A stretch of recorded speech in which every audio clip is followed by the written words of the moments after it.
परम पूज्य गुरुदेव परम वंदनीय माता जी के सूक्ष्म संरक्षण में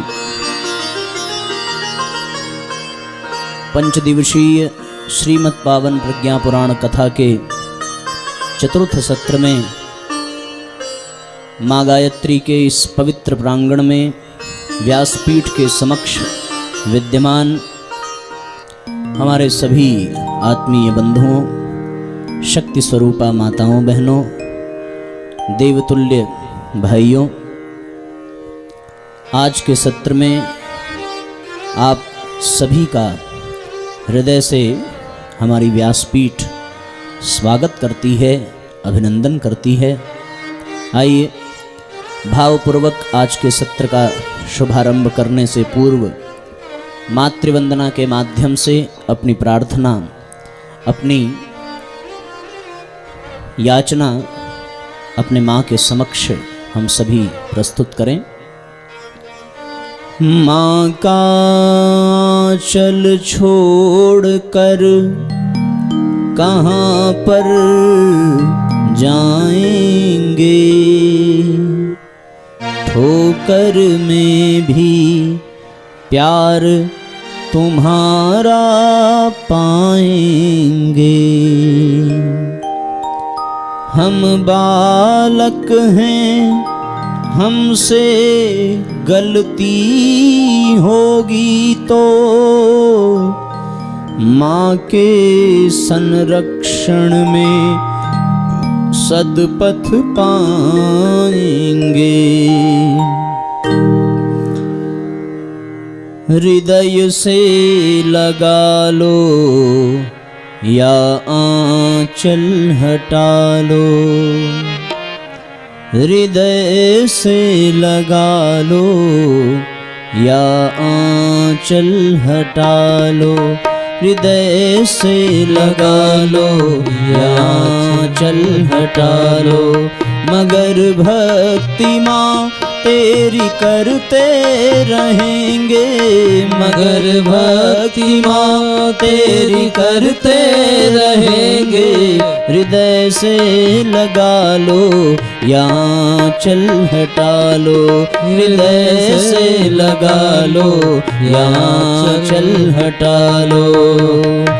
दोनों हाथ से भावपूर्वक सभी तालियां बजाते हुए दोहराएंगे।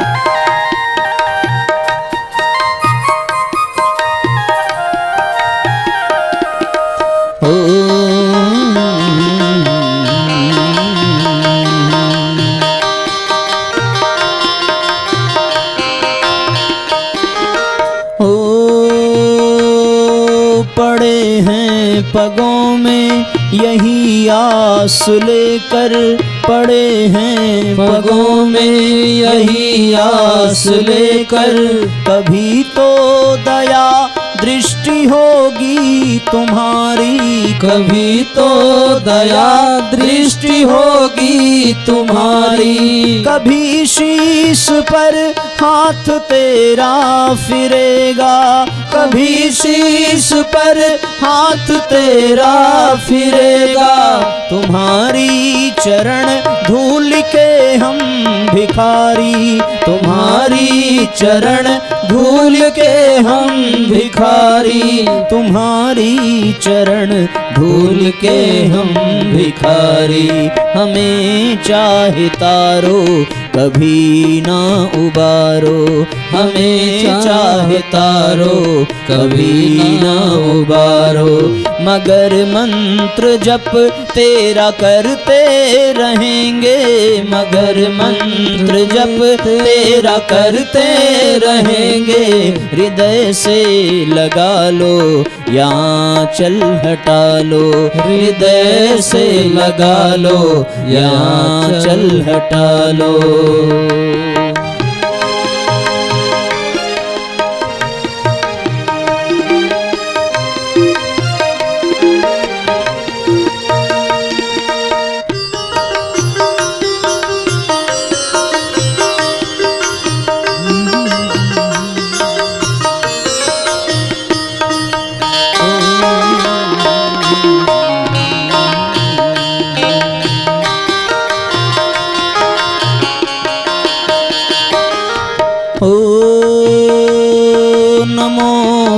वेद माता, नमो विश्व माता, भला कौन जग में तुम्हें जो न भाता।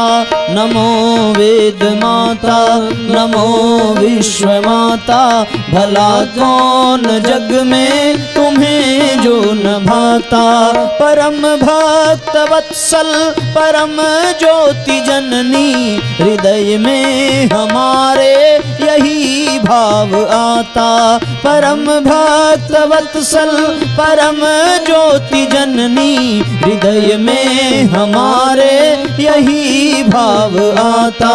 हृदय में हमारे यही भाव आता कि हो कर रहेंगे कभी तो तुम्हारे, कि हो कर रहेंगे कभी तो तुम्हारे।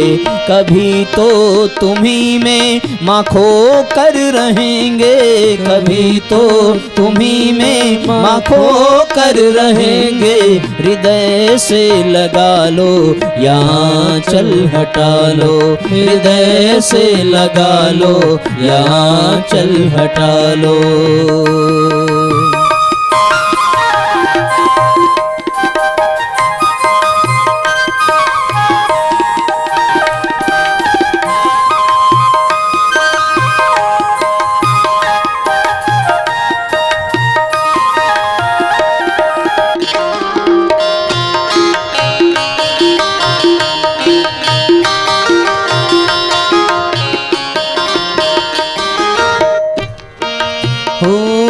गहन वेदना से दुखी सारी दुनिया, जगत के अंधेरे मिटाने चले हैं। गहन वेदना से दुखी सारी दुनिया, जगत के अंधेरे मिटाने चले हैं। तुम्हारी कृपा की किरण के सहारे, अमित ज्ञान दीपक जलाने चले हैं। तुम्हारी कृपा की किरण के सहारे, अमित ज्ञान दीपक जलाने चले हैं। अमित ज्ञान दीपक जलाने चले हैं। अगर मिल गया माँ तुम्हारा सहारा, अगर मिल गया माँ तुम्हारा सहारा, तो सचमुच ये व्रत पूर्ण करके रहेंगे। तो सचमुच ये व्रत पूर्ण करके रहेंगे। हृदय से लगा लो या चल हटा लो, हृदय से लगा लो या चल हटा लो। मगर भक्ति माँ तेरी करते रहेंगे, मगर भक्ति माँ तेरी करते रहेंगे। हृदय से लगा लो या चल हटा लो, हृदय से लगा लो या चल हटा लो। हृदय से लगा लो या चल हटा लो, हृदय से लगा लो या चल हटा लो। बोलिए गायत्री माता की जय हो, बोलिए परम पूज्य गुरुदेव की जय हो, बोलिए वंदनिया माता जी की जय हो, आज के आनंद की जय हो। नमः पार्वती पतये हर हर महादेव।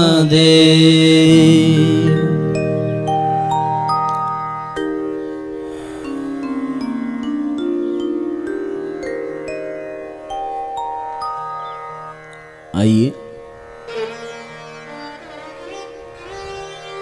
विगत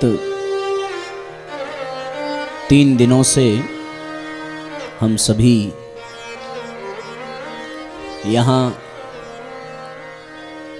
कुछ सात्विक तात्विक चिंतन कर रहे हैं। कथा के प्रथम सत्र में हम सब ने कथा क्या होती है और सत्संग क्या होता है इसको समझने का प्रयास किया।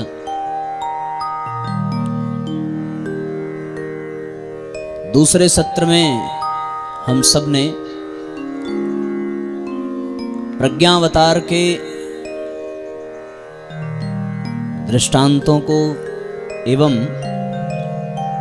श्रीमद् पावन प्रज्ञा पुराण के अवतरण की कथा का श्रवणपान किया।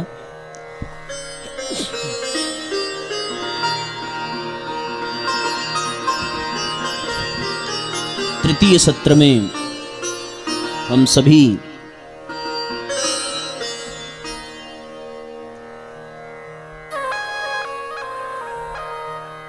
इस बात पर चिंतन करते रहे कि किस प्रकार से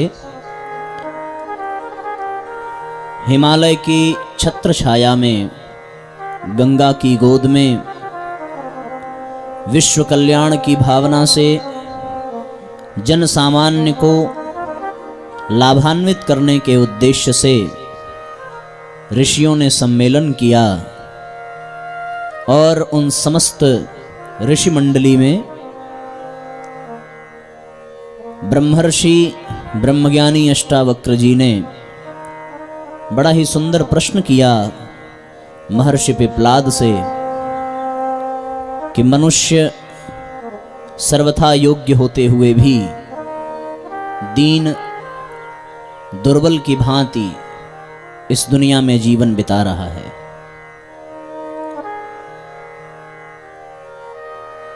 महर्षि पिप्लाद ने इस समस्या का समाधान बताते हुए 3 मुख्य कारण बताए। पहला, मनुष्य अपने आत्म स्वरूप को भूल बैठा है। दूसरा, मनुष्य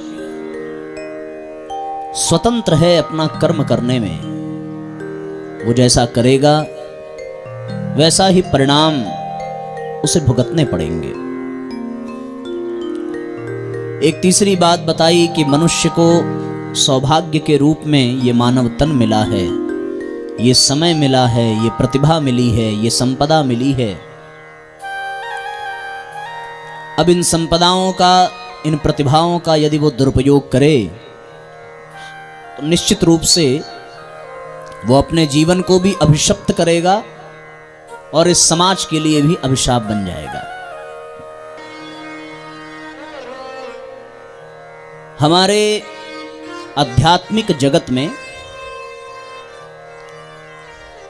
जो कुछ भी विधान बनाए गए हैं उन सब को यदि एक तात्विक दृष्टि से देखा जाए और यदि उनका सार निकाला जाए तो सार एक ही निकलेगा कि मनुष्य के मन को परिष्कृत करने की आवश्यकता है। जिसका जैसा मन होता है उसका वैसा जीवन होता है। जिन 3 बातों पर हम लोगों ने चिंतन किया था कल कि वो अपने आत्म स्वरूप को भूल बैठा, वो जैसा चयन करेगा वैसा ही उसको प्राप्त होगा, उसे जो प्राप्त हुआ है उसका वो दुरुपयोग कर रहा है।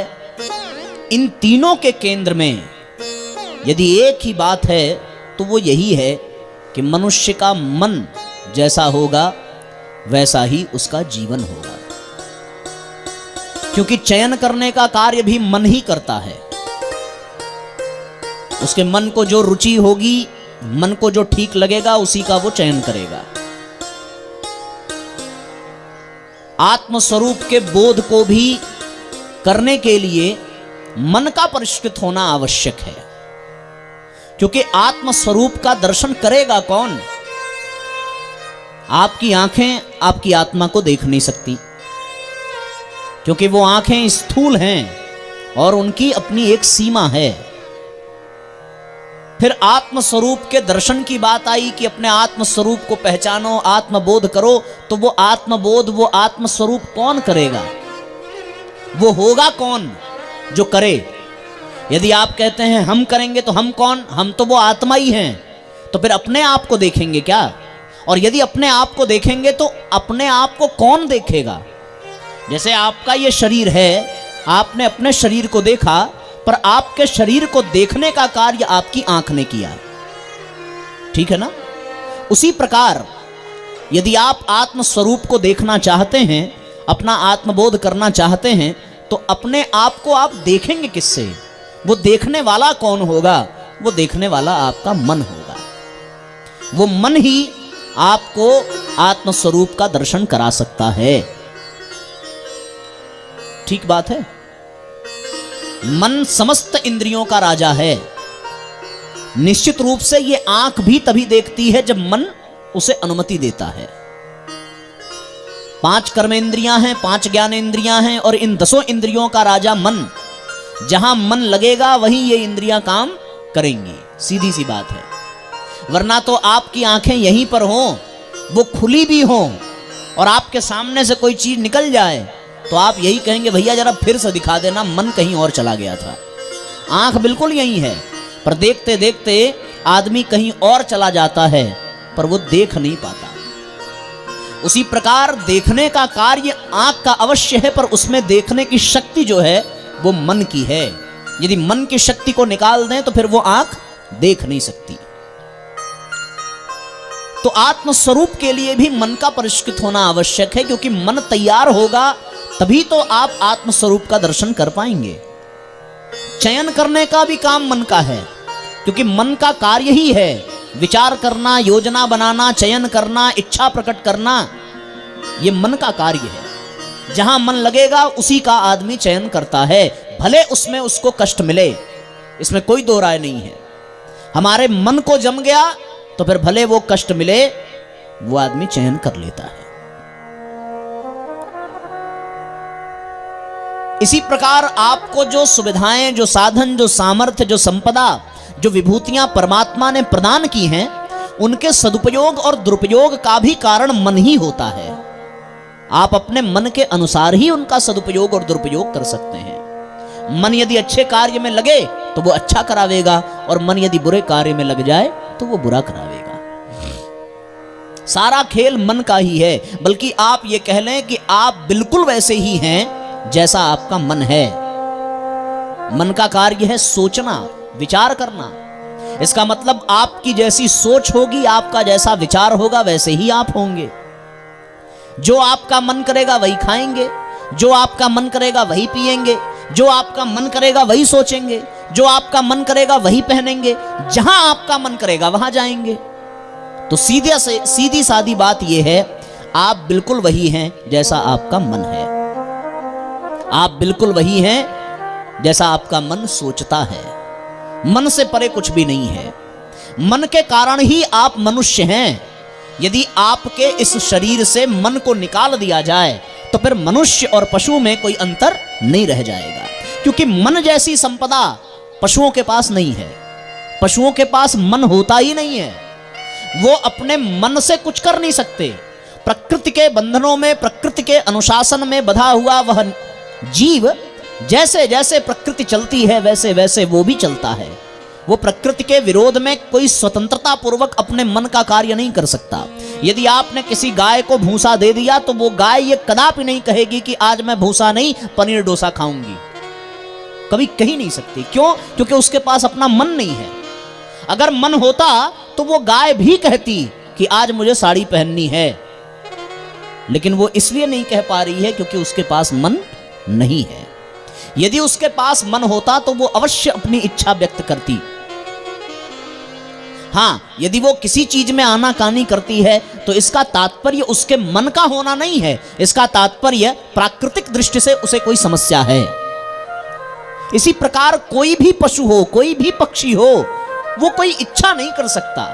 वो जिस परिस्थिति में होगा उसी परिस्थिति में वो अपने जीवन को बिता देगा। एक बड़े हाथे में किसी जानवर को आप बंद करके रखें, वो जानवर एक भी दिन आपसे शिकायत नहीं करेगा कि मुझे भी बाहर जाना है, मुझे भी घूमना है, मुझे भी दोस्तों से मिलना है, मुझे भी पिकनिक मनाने जाना है। वो ऐसा कह ही नहीं सकता। लेकिन आप किसी मनुष्य को यदि उसमें बंद करके रख दें तो वो 3 घंटे के बाद उसके भीतर कुलबुलाहट होने लगेगी कि क्या करूं कि मैं इससे बाहर निकलूं। उदाहरण के लिए 6 बजने के बाद आप लोगों के जीवन में वो कुलबुलाहट देखने को मिलती है, क्योंकि 3 घंटे आप इसी पंडाल में रहते हो। अब उसके बाद घर की याद सताती है कि घर पे बत्ती जली होगी कि नहीं जली होगी, दरवाजा बंद होगा कि नहीं होगा, सब्जी आई कि नहीं आई, काम हुआ कि नहीं हुआ, घरवाली भोजन बना रही है कि नहीं बना रही है, कहीं वो फोन पे हमारी शिकायत तो नहीं कर रही है। ये सारी बातें घूमने लगेंगी केवल इसलिए क्योंकि आपके पास आपका मन है। यदि वो ना होता तो किसी बात की कोई चिंता ना होती। इसीलिए मन के कारण ही मनुष्य नाम पड़ा है, ये आप जान लीजिए। ब्रह्मा जी से उत्पन्न होने वाले आदि पुरुष, आदि मानव महाराज मनु का भी नाम इसलिए पड़ा क्योंकि उनके पास मन था, और मनु से ही हम मानव बने। जैसे यदु से यादव बने, रघु से राघव बने, भृगु से भार्गव बने, उसी प्रकार मनु से मानव बने। तो हम सब महाराज मनु की संतान हैं, और मनु की संतान होने के नाते केवल और केवल कारण इतना है कि हमारे पास हमारा मन है, और जिसका मन जैसा होता है उसका जीवन वैसा होता है। मन एव मनुष्याणाम कारणम बंध मोक्षयो। मन ही बंधन का कारण है और मन ही मोक्ष का माध्यम बन जाता है। दुनिया में आप कुछ भी करिए, पर आपके द्वारा किसी भी किए गए कार्य में यदि आपका मन न लगे तो वो कार्य अच्छे से नहीं हो सकता। और यदि आपका तन कहीं और हो पर मन जहां लग रहा है, आपको सिद्धि वही मिलने वाली है। सीधी सी बात है। ये मन कभी नहीं सोता, ये मन हमेशा जगा रहता है। मनुष्य की 4 अवस्थाएं होती हैं, जागृत अवस्था, स्वप्नावस्था, तुरीयावस्था, ये मनुष्य की अवस्थाएं हैं, और एक है सुसुप्ति अवस्था। तो जागृत अवस्था का तात्पर्य है कि जब मन और ये समस्त इंद्रियां जाग रही हों, लेकिन स्वप्नावस्था का तात्पर्य है कि जब समस्त इंद्रियां सो जाएं लेकिन मन जाग रहा हो, उसको क्या कहते हैं? उसको स्वप्नावस्था कहते हैं। इसके ठीक ऊपर है सुसुप्तावस्था, जिसमें इंद्रियों के साथ साथ मन भी स्थिर हो जाए, मन भी सो जाए, उसको समाधि स्थिति कहते हैं। और एक समय आता है कि जब इंद्रियों के साथ साथ मन और मन के साथ साथ आत्मा भी तादात्म्य भाव में सम्मिलित हो जाए तो वो तुरीयावस्था कहलाती है। हम जब रात्रि में विश्राम करते हैं तो हम स्वप्नावस्था में चले जाते हैं, क्योंकि उस समय हमारा मन जगा रहता है। हम जगने के बाद ये कहते हैं कि आज हमने सपना देखा। अब आपने सपना कैसे देखा? आपकी आंखें तो बंद थी, पर सपने को देखने वाला कौन था? आपका मन था। कभी कभी हम ये भी कह देते हैं कि भैया आज बड़ी अच्छी नींद आई, आज कोई सपना ही नहीं आया। अब कोई सपना ही नहीं आया, ये जानने वाला कौन है? ये आपका मन ही है।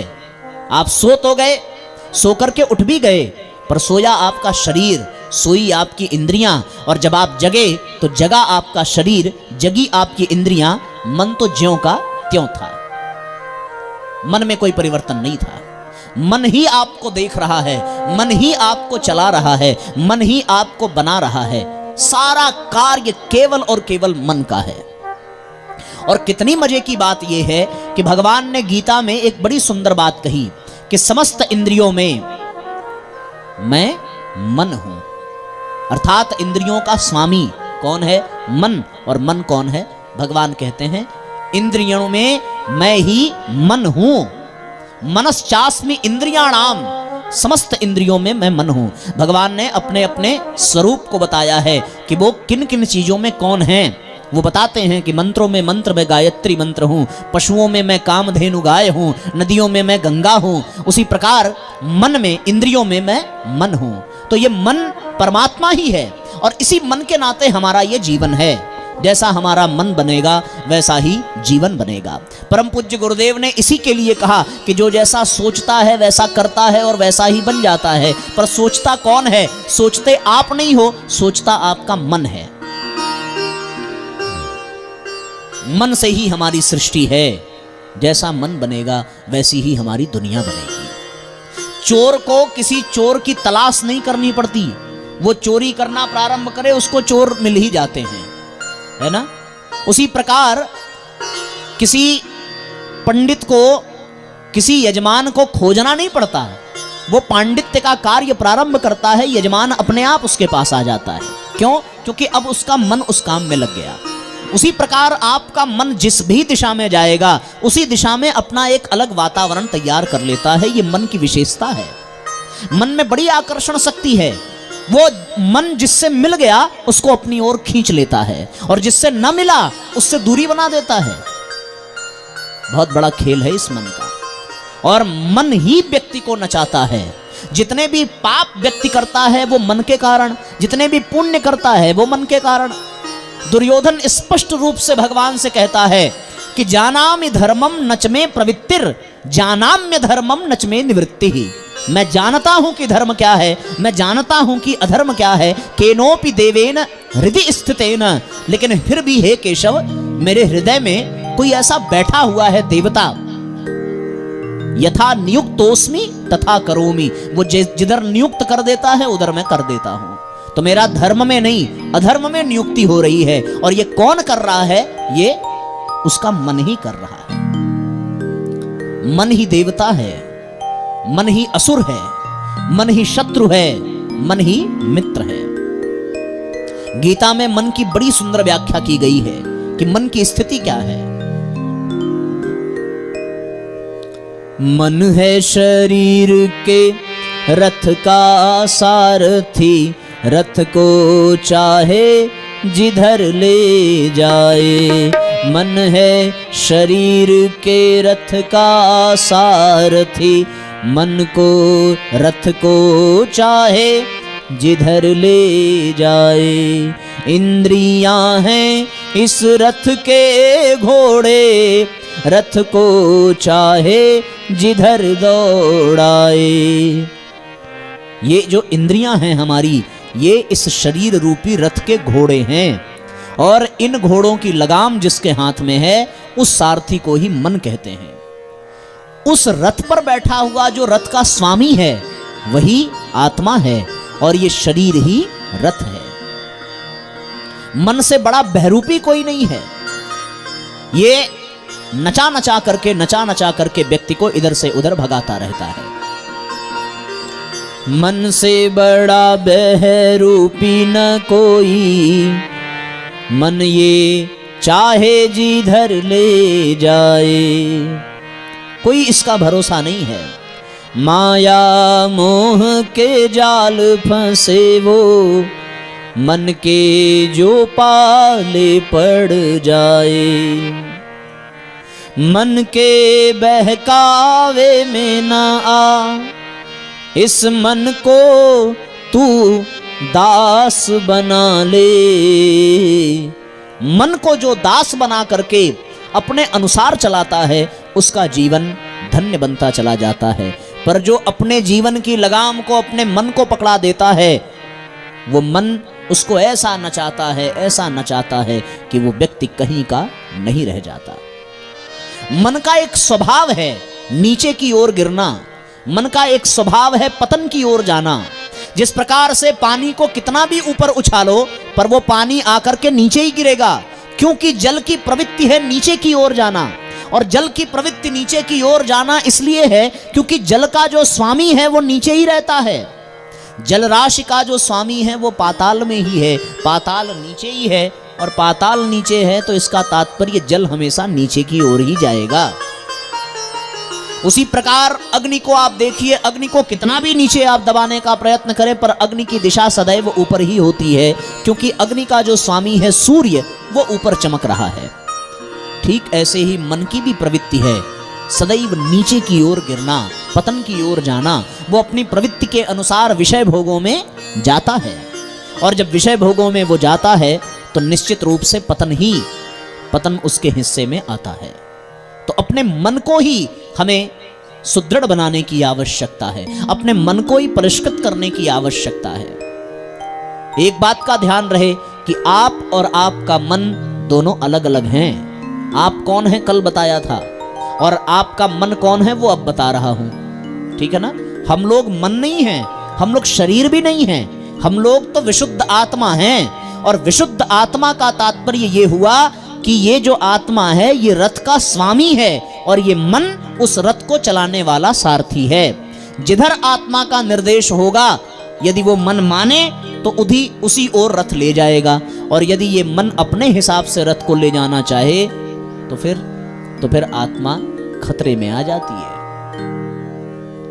गाड़ी अगर मालिक के हिसाब से ड्राइवर चलावे तो लक्ष्य तक पहुंचेगी, पर ड्राइवर अपने हिसाब से चलाने लगे तो अपने भी नरक में जाएगा और मालिक को भी लेकर के जाएगा।